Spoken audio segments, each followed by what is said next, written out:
Brunoise. The two smallest dice cuts are called Brunoise and fine Brunoise.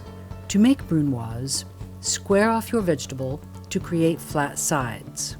Cut into 1/8 inch slices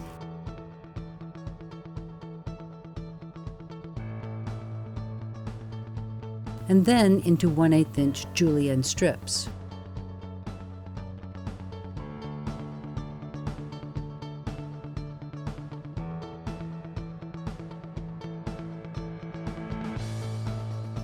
Carefully cut your julienne strips into 1/8 inch dice pieces.